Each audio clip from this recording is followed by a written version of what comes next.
Welcome to the MedEvidence Podcast, hosted by Dr. Michael Koren and Michelle McCormick. MedEvidence, where we help you navigate the real truth behind medical research with both a clinical and research perspective. In this podcast, we'll have discussions with physicians that have extensive experience in patient care and research. How do you know that something works? In medicine, we conduct clinical trials to see if things work. Now, let's get the truth behind the data. Well, welcome back. We have been having a great discussion about diabetes and diabetes drugs, especially around type 2 diabetes, and the good effects that you have drugs now on market that are really making differences for people.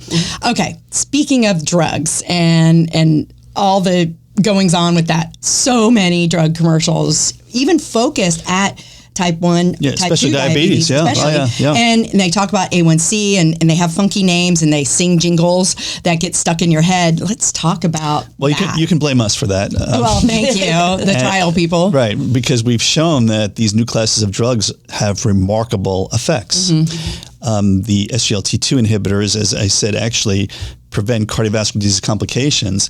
And now we're actually using them for heart patients that don't have diabetes. Well, which you want initially. You want people to be healthier. Right. So but it just, the data have blown everybody away. Is that, you imagine that here's this drug that the company was forced to use in a cardiovascular safety trial that's now considered a cornerstone of treating congestive heart failure. Isn't that crazy? Yeah. In non-diabetics. Yeah. So it's the whole thing has really just flipped. And the GLP-1s have been shown to actually help people lose weight. In fact, the discussion amongst, not to be derogatory, but against some women who may think that they're a few pounds overweight, is how can I get semaglutide, Ozempic? So literally, I have people that come into my office, they're 5 pounds overweight maybe, and just need to exercise a little bit more. And they say, "Oh, can you write me for semaglutide?" So where did this come from? And so Sharon can tell us a little bit more about some of the data and explain what a GLP, some of the names of the GLP-1s, so you can recognize them, and some of the names of the SGLT2s. In the commercials. So and where that all comes from. And then we'll try to bring it back to, when people come into our offices, what we need to do. And I'll share some personal experiences. Okay. But go ahead. So it's a great, fascinating class of drugs. What we found in the trials with these GLP-1s was and they're glucose dependent. So in a non-diabetic, they do not lower your blood sugar. That means only if your blood sugar is high will it lower it, so it doesn't cause low blood sugar. Right, that's very, very important. So remember, these are drugs that are enhancing that signal that comes from the liver after you eat. So it's really not working in a fasting state.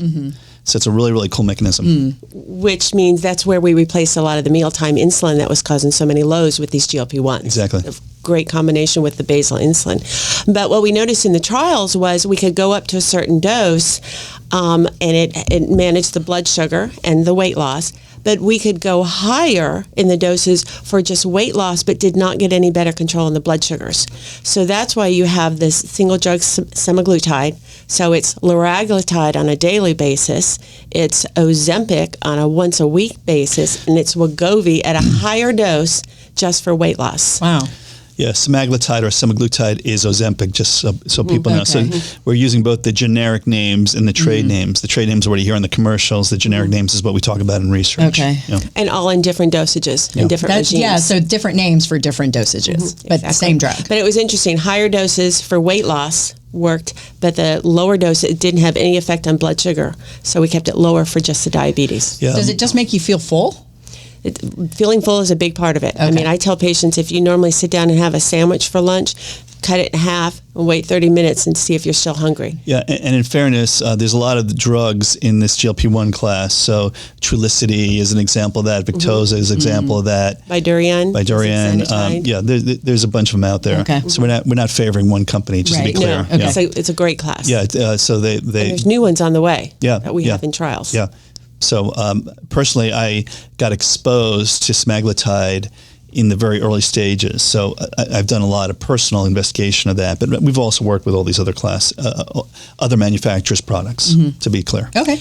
Now, Dr. Koren, are you familiar with any of them only 2 drugs, is what I understand, was the tirzepatide and the semaglutide, that actually cross the blood-brain barrier and work on the hypothalamus and the hunger center. Yeah, so there's some theoretical examples of that. And by the way, these are really very prominent research studies and publications in the New England Journal of Medicine, for example. So tirzepatide, or Mounjaro, is the latest king of the block, if you will, that has been shown to have remarkable weight loss characteristics. And one of the theories is that there may be differential effects in this class depending upon what they do to the brain.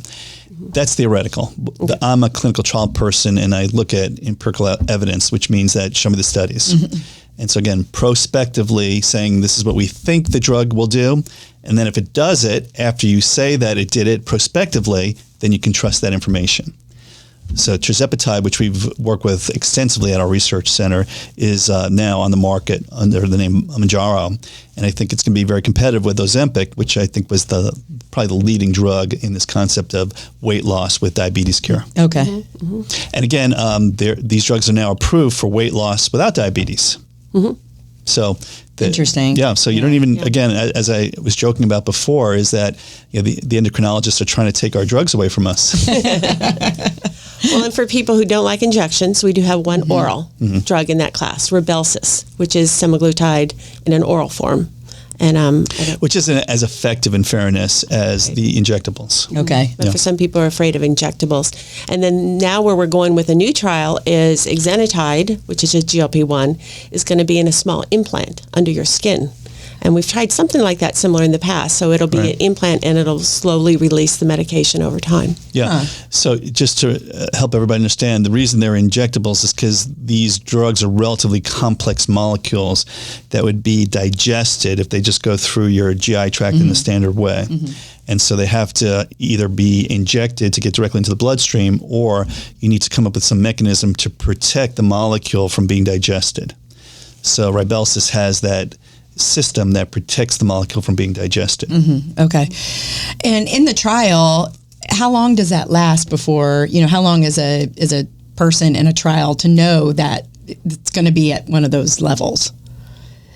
So all the trials have different cohorts and different branches that you're randomized into, and they're all different lengths. So I guess without knowing the exact trial. The interesting part about that is we did finish one of the studies with a GLP-1 semaglutide early on, and one of Dr. Koren's patients actually came up and spoke with me at our Lunch and Learn, and she did very well during the trial and lost quite a bit of weight.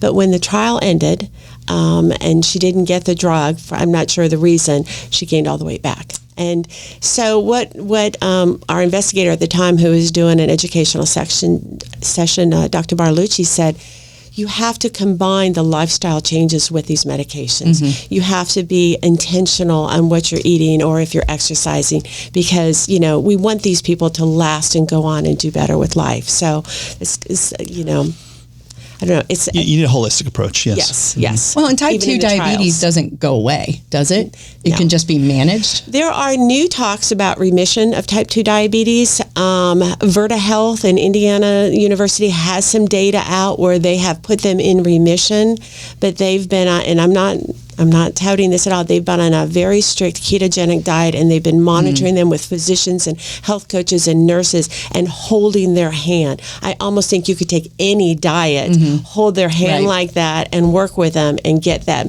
They're getting off their insulin. They're deprescribing, basically.